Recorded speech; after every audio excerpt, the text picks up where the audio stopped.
المطبخ الفلسطيني من المطابخ اللي بتقدر تحس بالنفس الطيب يلي بالأكل السن قبل ما تعمله، بس تشوف مكوناتها وتشوف طريقتها وبتعرف إنها طيبة. اليوم حنعمل مطبق الزعتر الأخضر الفلسطيني. ريحة الزعتر بدها تعبي البيت عندكم، طعمة ولا أروع.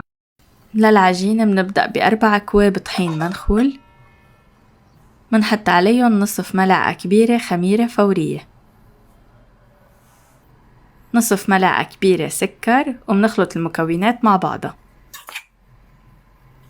منضيف عليهم 1.5 كوب من المية الدافية، ما لازم تكون سخنة، ونصف كوب من زيت الزيتون.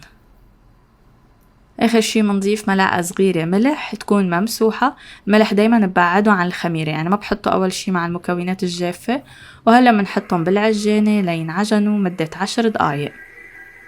وأكيد فينا نعجن بالإيد 10 دقايق ل15 دقيقة، بتصير العجينة لينة بين إيدينا. بدنا نوصل لهالقوام تكون لينة ومتماسكة على بعضها، وبنفس الوقت ما تكون كتير ناشفة. منغطيها تقريبا ساعة لحتى يتضاعف حجمها، وبهالوقت نعمل الحشوة. عندي هون 5 باقات زعتر أخضر. هلأ الباقة اللي عندي صغيرة، إذا كانت عندكم باقة كبيرة ممكن تحتاجوا بس 3 باقات. نفرم بصلتين كبار وزنهم نص كيلو فرم ناعم، منضيف عليهم 3 ملاعق كبار من السماق،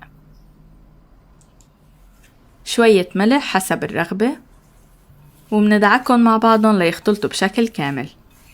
مننزل ورق الزعتر الأخضر، نقيتن ورقة ورقة، منغسلن منيح، بيحتاجوا كذا فرش تغسيل لأنه بيكونوا مليانين رمل، وبدنا إياهم يكونوا ناشفين على الأخير مشان ما ينزعوا لنا الحشوة وما تكون فيها مي. منحط عليهم 3/4 كوب زيت زيتون، ممكن تخفف شوي بس هيدي الأكلة بتحتاج زيت زيتون، تطلع كتير طيبة وغنية. وآخر الشي عصير نص حامضة، ومنخلط المكونات مع بعضها. بتبلش بهالمرحلة الروايح تطلع. هسه من قبل ما نفوتها على الفرن الروايح عم تشتغل بالمطبخ.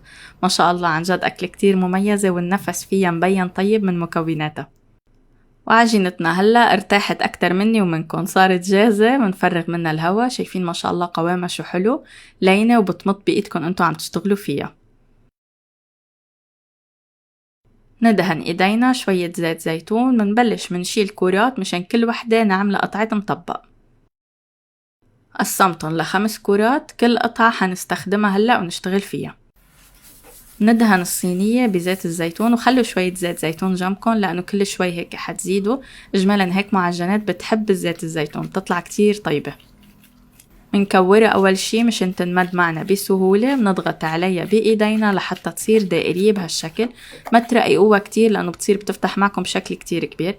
عادي تفتح شوي، أنا أصلا بحب إنه الزعتر يطلع شوي يتأمر من برا على الوجه، بس مهم ما تعذبكن وتفتح على الأخير. منحط كمية مقبولة، نضغط شوي بإيدنا مشان تلزق على العجينة، ومنسكر أول طرف بهالشكل. الجهة اللي سكرناها بنرجع منحط عليها كمان شوي، بنضغط شوي بشكل كتير خفيف حتى تلتصق بالعجينة. هلأ الجهة اللي قاعدة لحالها بنرجع منسكرها على الجهة اللي اشتغلنا عليها.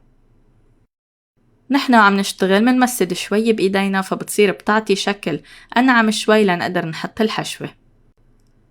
وآخر خطوة حنشيل شوي ونحطن على نص العجينة، والنص التاني منطبقه عليها. كل ما نخلص قطعة منتركها ترتاح شوي لحتى بعدين تنمد معنا بشكل أسهل.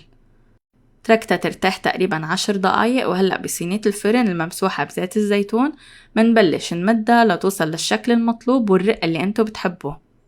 بهالوقت منكون محميين الفرن درجة حرارة 200. منفوت الصينية بالرف الوسط، النار من الأسفل. بتاخد تقريبا 15 دقيقة، يمكن أقل يمكن أكتر شوي حسب الفرن عندكن لحتى تتحمر. فيكن تحمروها شوي من فوق، وفيكن أكيد تستخدموا صينية كبيرة تحطوهم كلهم جنب بعضهم. ريحوها شوي بعد ما تطلع من الفرن وقدموها واستمتعوا بأطيب طعمة. صحتين وهنا.